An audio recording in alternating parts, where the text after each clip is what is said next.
الرحمن علم القرآن خلق الانسان علمہ البیان صدق اللہ العظیم و صدق رسولہ النبی الامین المتین الکریم ونحن علی ذلک لمن الشاہدین والشاکرین والحمد للہ رب العالمین۔ آئیے کچھ عرض و معروض سے پہلے ہم اور آپ مل کر بارگاہ رسالت والے رسالت میں درود و سلام کا نذرانہ پیش کریں اور بآواز بلند پڑھیں اللہم صلی علی سیدنا شفیعنا نبینا مولانا محمد وآلہ وصحبہ وبارک وسلم۔ صلاۃ و سلام علیک یا رسول اللہ، صلاۃ و سلام علیک یا حبیب اللہ صلی اللہ تعالی علیہ وسلم۔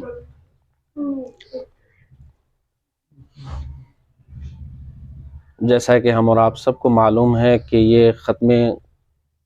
قرآن مجید کا پروگرام کا اہتمام کیا گیا ہے، اور یہ آج جو سنہرا موقع ہم سب کو میسر آیا، یہ حضور محسن قوم و ملت اور یہاں کے اساتذہ اور یہاں کے کمیٹی کا یہ کامیابی کا سہرا انہی حضرات کے اوپر جاتا ہے، ورنہ ادارے تو بہت ہیں، لیکن اس طرح کے پروگرام اور طلباء کے سامنے اس طرح کا پروگرام یہ حوصلہ افزائی کا بہت بڑا ذریعہ ہے۔ اور ختم قرآن چونکہ ایک مقدس کلام، جس کلام مقدس کو اللہ تبارک و تعالی نے اپنے محبوب پر نازل فرمایا، اور سرکار دو عالم صلی اللہ علیہ وسلم پر جب یہ کلام مقدس کا نزول ہوا کرتا تھا تو کئی طریقے سے ہوا کرتا تھا۔ ایک تو فرشتوں کے ذریعے، یا کبھی ڈائریکٹ اس کو احادیث کے اندر بیان کیا گیا ہے کہ جب بہت ٹھوس اور بہت زیادہ مضبوط کلام پیش کیا جاتا تھا حضور کی بارگاہ میں اللہ کی طرف سے، تو جرس اور گھنٹی کی آواز آتی تھی، اور یہ اتنے طاقتور اور بوجھ والا ہوتے۔ حضرت عائشہ فرماتی ہیں کہ ایک مرتبہ حضور اکرم صلی اللہ علیہ وسلم میرے گود پہ آرام فرماتے اور آپ کا سر مبارک میرے گود میں تھا، اور اسی وقت وحی الہی کا نزول ہو رہا تھا، تو ایسا لگ رہا تھا جیسے میرا پیر ٹوٹ جائے گا، اتنا بوجھ۔ لیکن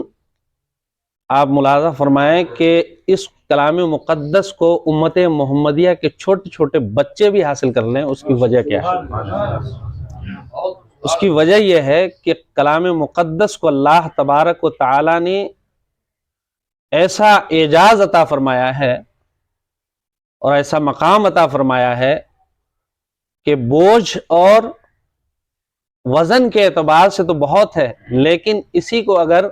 کوئی امت محمدیہ کا بچہ یاد کرنا چاہے تو 3 سال میں، بلکہ اس سے کم عرصے میں بھی یاد کر لیتا ہے۔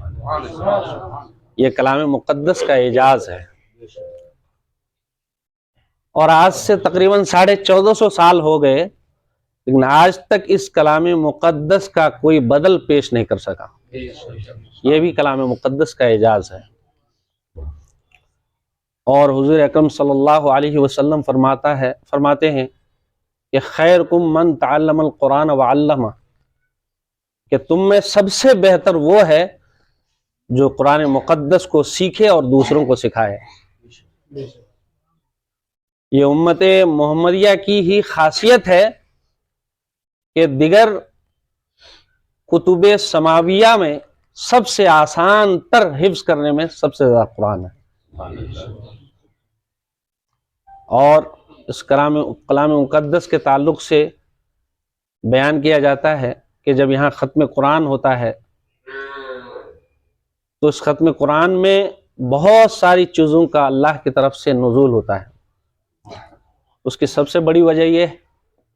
دلیل کے طور پر کہ احادیث کی کتابوں میں سب سے اول نمبر کی جو کتاب ہے وہ بخاری شریف کو مانی گئی ہے،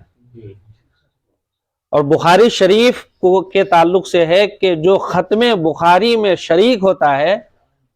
باوضو ہو کر اور جو جس مقصد کے تحت وہ ختم بخاری شریف میں تشریف رکھتا ہے یا بیٹھتا ہے تو اللہ تبارک و تعالی اس کے ہر مقصد کو کامیابی عطا فرماتا ہے۔ تو جب ختم بخاری کا جب یہ عالم ہے تو ختم قرآن کا عالم کیا ہوگا؟ تو ختم بخاری کے اندر ہے کہ جو ختم بخاری میں حاضر ہوتا ہے اور ختم بخاری شریف میں دعائیں کرتا ہے، اللہ تبارک و تعالیٰ اس کی دعائیں قبول فرما لیتا ہے۔ تو ختم قرآن میں بھی یہ تو عرفہ و اعلیٰ ہے، یہ انسانوں کا نہیں بلکہ رب کائنات کا کلام ہے۔ تو اس ختم قرآن میں ہم حاضر ہوئے ہیں تو یقیناً ہم یہ دعا کرتے ہیں، ہم دعا کریں گے کہ ہمارے ان بچوں کو اللہ تبارک و تعالی قرآن کا علم بھی عطا فرمائے اور اس پر عمل کرنے کی توفیق بھی عطا فرمائے۔ اور ہم سب علماء اللہ کی بارگاہ میں دعا کرتے ہیں کہ ہم اور آپ اس قرآن مقدس کو سمجھ کر اس پر عمل کرنے کی اللہ توفیق عطا فرمائے۔